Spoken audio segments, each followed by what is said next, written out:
This world is all about branding and marketing. The #1 branders in the universe is the United States. They made United States seem like it's the best place in the world to be. It's the land of the free, home of the brave. I go there to find and chase my dreams. We have to be able to tell our own stories. Directors, filmmakers, entertainers, it's going to be clearly, and the press, it's going to be your job to redefine how people think about Africa.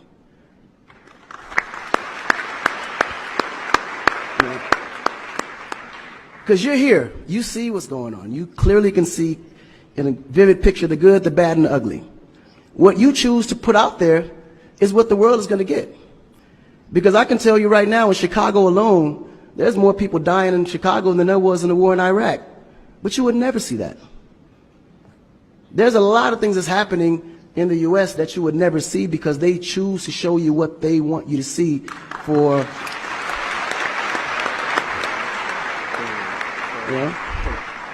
It's about country integrity. You have a certain reputation you have to keep. No one puts their family business out into the street. One of the problems we have in Africa is that when something happens, the press is quick to put out negative energy and quick to put out a negative story. And then that story goes on to internet, and other broadcasting systems take it and they post it. So when you look at places like Kenya, for instance, that I know of, maybe what, 2 terrorist attacks? But it was everywhere. So now people was afraid to go to Kenya because somebody shot up the mall. But then when you look online, there was over 25,000 attacks in the U.S., but you only knew about maybe 5 or 6. So we have to really rebrand. And then when you look at how the world perceives Africa, they're right. You know, you see zebras, lions, tigers, bears. Oh my. You get to the point where you think Africa's just a big jungle. The images that they're showing of Africa is historical images. This is way before civilization. This is when they were still, you know, battling with spears, like times of Shaka Zulu. No, I'm serious. But then when you look at the US, they're showing Superman, Batman, you know? Where is our Superman? Where is our, like, Shaka Zulu should be a superhero today. Really. So we have to tell our own stories. I mean, even Jesus is white. And you believe it. But it's okay, because how you were framed, if you taught something from the day you were born, and your mother taught you that, your father taught you that, it's real. You never look at your mom and your dad as liars. But their mother and father taught them the same thing, because that's the kind of history that's put out for them to believe. Our history books in the U.S. is all white American history, culture that's been borrowed from other nations. But Africa have to teach the same history of our ancestors, the great things that they have accomplished. You know? And it's going to be the jobs of directors like yourself, filmmakers like yourself, to narrate that story. How do we want to be perceived? How do we want that story to be narrated to the rest of the world? This younger generation, we kind of figured it out. Because now, when you look at hip-hop in America, every rapper is rich.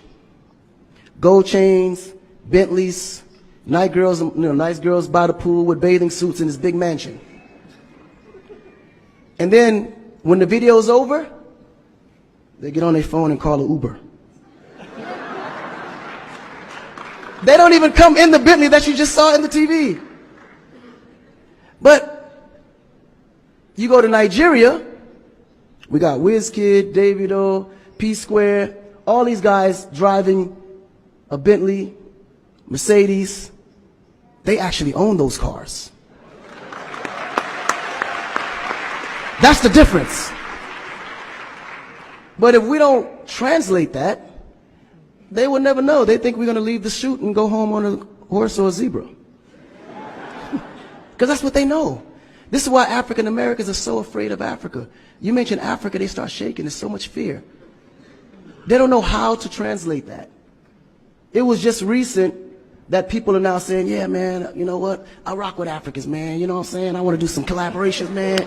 Yo, man, I need an Afrobeat remix, you know what I'm saying? But before, they be like, man, I don't know that dude. I'm not putting him on my record. So the younger generation is slowly understanding how you have to rebrand the culture, because the culture has adapted. They've actually took everything that we've created and made it look better. They made a superstar look like a superstar. When I look on TV and I see our biggest entertainers, they don't look like stars. That's why you can't really respect the entertainer. If a politician saw a singer, he'd just be like, oh, he's just a local singer. But if he go to that local singer's performance, he may sell out the stadium because he has a huge influence, but the image is not there. So we have to take the image as a huge accountability for ourselves and realize that Africa really does have a reputation.